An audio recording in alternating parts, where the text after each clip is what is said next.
I'm Sue Price. I'm one of the trustees of Ruperra Conservation Trust.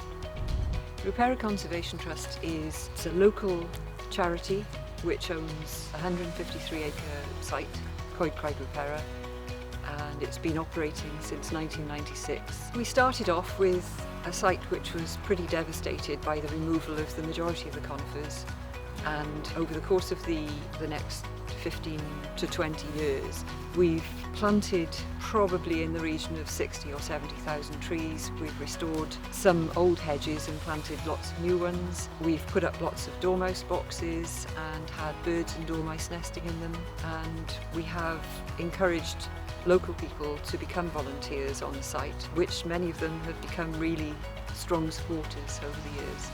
Most important part is the woodland itself, because that's obviously the reason that we're here, and within the woodland the most important part is the wildlife. But as far as Ruperra Conservation Trust is concerned, the visitors to the woodland and our volunteers are very important because they all support us to achieve whatever ends we've got at the time, which is always restoration of biodiversity.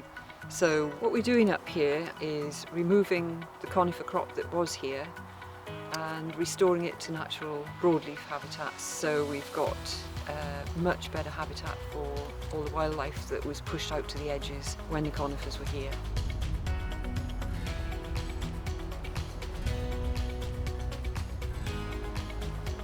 Our role with the Sustaining Caerphilly's Landscape project is as a partner and a recipient.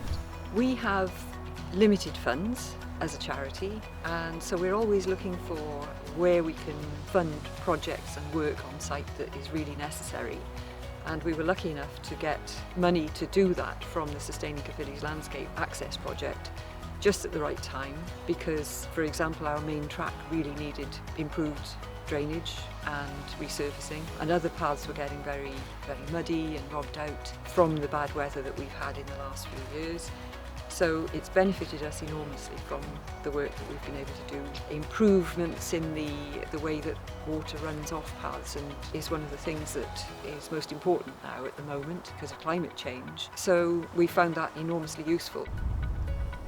It's enabled us to achieve improved access and much safer access for our walkers, some of whom are less able and love using the site but find it difficult when the paths are muddy and uneven. What we're aiming to do in the next few years is continue to manage Caerphilly Ruperra, which is our main woodland, for access, biodiversity and obviously historic landscape that's on it, which we maintain and conserve. And also it's quite important for us to get our new bit of woodland up and running and really get that as good as we possibly can for biodiversity. It's going to be a much quieter woodland than this one. Not that this one's busy, but it's going to be much more for wildlife than for people.